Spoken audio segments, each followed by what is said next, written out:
안녕하세요. 골드만 삭스리입니다. 오늘은 지중해의 해상 패권을 다툰 기원전 200년경에 북아프리카의 카르타고, 지금의 티니지와 그다음에 로마 간의 전쟁인 포에니 전쟁, 그 중에서도 2차 포에니 전쟁 중에 2차 포에니 전쟁은 기원전 218년부터 202년까지 16년 동안 진행이 되었고, 결국에는 로마의 승리, 패배는 카르타고의 한니발 장군, 유명한 장군이죠. 한니발 장군이 왜 유명하냐면은 기원전 202년에 결국에는 이제 카르타고가 졌지만은, 로마가 승리를 했지만은, 카르타고가 항복을 했지만은, 그래서 이제 한니발 장군이 이제 물러나서 여기저기 이제 뭐 망명도 가고 뭐 감옥에도 가고 뭐 이러면서 이제 그 말년을 보내게 되는데, 이때 그 마지막 전투, 기원전 202년 마지막 전투인 그 카르타고의 자마의 전투에서 승리한 로마의 장군인 스키피오 아프리카누스 장군이 하루는 이제 그 어떤 섬에 갇혀 있던 한니발을 찾아가서 물어보죠. 그래서 한니발을 만나서 이 스키피오 아프리카누스 장군이 한니발한테 물어봅니다. 장군께서 생각하시는 이 세상에서 가장 위대한 장군은 누구라고 생각을 하십니까? 그 세 명만 들려면 누구겠습니까? 이렇게 물어봅니다. 그랬더니 한니발이 이제 하는 말이 그래요. 이제 한니발이 나이가 많죠. 그러니까 저기 스키피오 아프리카누스 그 로마 장군은 좀 나이가 젊고, 그래서 한니발이 나이가 많기 때문에 한니발이 이제 반말로 얘기합니다. 그래요. 이 세상에서 가장 유명하고 가장 제일 좋은 장군은, 첫 번째는 물론 그 마케도니아의 알렉산드로스 대왕이겠지. 전 세계를 정복을 했으니까. 그렇습니까?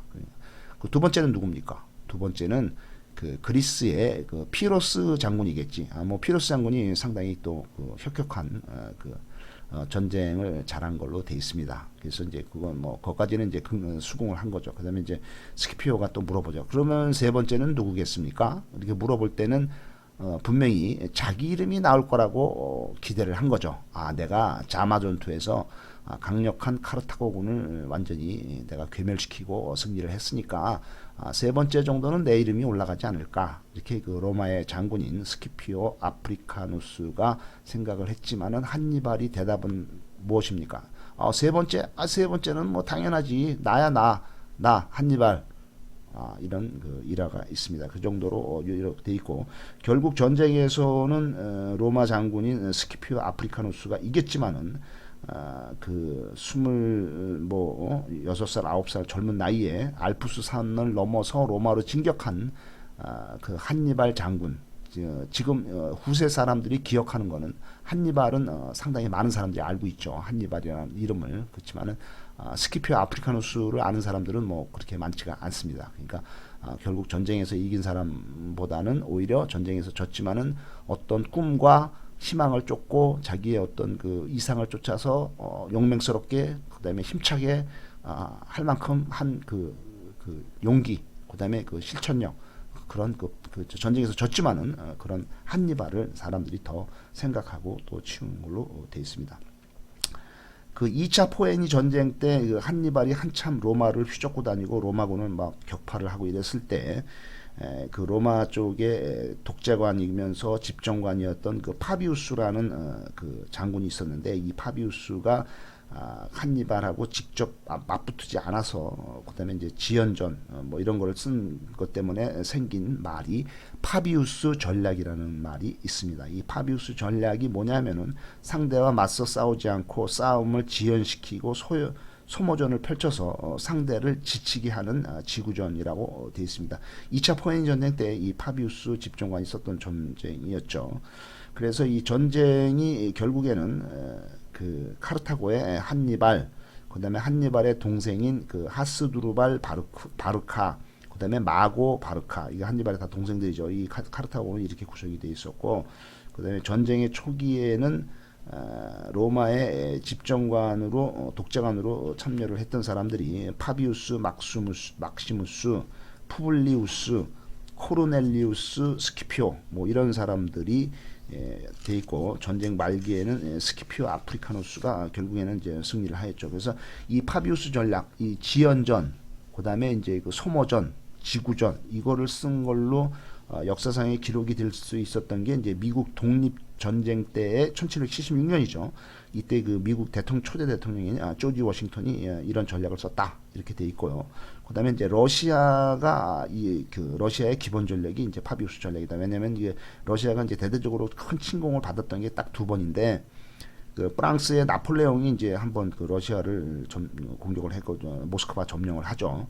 그다음에 이제 독일의 나치가 또 또 러시아를 공격을 하죠. 이때 러시아가 대응한 전략이 이제 파비우스 전략이다.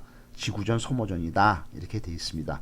나폴레옹이 러시아를 침공을 했을 때는 1812년에 60만 대군을 끌고 나폴레옹이 러시아를 공격을 해서 모스크바를 점령을 하죠. 그런데 뭐 결국에는 이제 그 러시아가 워낙 추운 나라고 눈이 오고 춥고 동사, 기아, 보급로 뭐 여러 가지 질병 뭐 이런 걸로 인해서 결국에는 모스크바를 포기를 하고 철수를 하게 되는 거죠. 결국 러시아에 이긴 나라는 없다. 추위에 이긴 나라는 없다. 이렇게 되어 있습니다.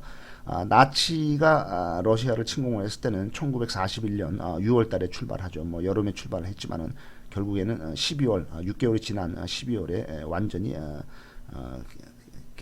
개차반이 돼가지고 나치가 완전히 이제 뭐 그 추위와 기아 속에서 결국에는 이제 달달 떨면서 이제 그 러시아에서 퇴각을 하면서 상당히 많은 사람들이 죽게 되는 거죠. 이게 나치가 러시아를 침공을 했을 때 이것을 바르바로사 작전이라고 합니다.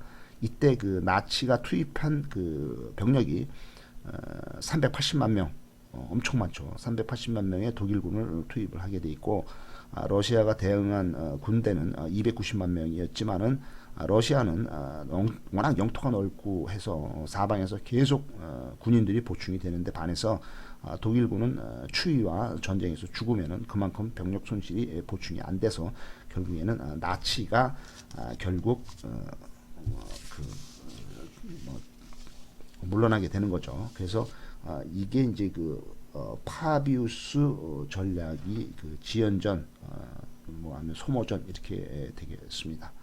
이 파비우스 전략을 만든 로마의 장군인 그 파비우스 막시무스는 기원전 275년에 태어나서 기원전 203년에 72살에 사망을 하는 로마의 장군 집정관입니다. 2차 포에니 전쟁 때 독재관을 하게 되죠. 그래서 이 사람이 집정관을 두 번이나 하는데 기원전 215년에서 213년까지 60살에서 62살까지 했고 그다음에 이제 기원전 209년에서 208년까지 66살에서 67살까지 집정관을 두 번을 하면서 이 그 2차 포에니 전쟁을 맞이하게 되겠습니다. 이 사람이 그러니까 2차 포에니 전쟁 때 참여를 해서 집정관으로 해서 그 카르타고의 한니발과 싸울 때가 이제 기원전 뭐 215년 요 당시에 벌써 이 파비우스 막시무스 장군은 60살 나이가 많죠. 이 사람이 이제 지구전, 소모전 이런 거에 창시자로 돼서 이 효과를 파비우스 전략 그게 이제 지연전, 소모전 쓰는 게 파비우스 전략 이렇게 붙이게 되어 있습니다. 감사합니다.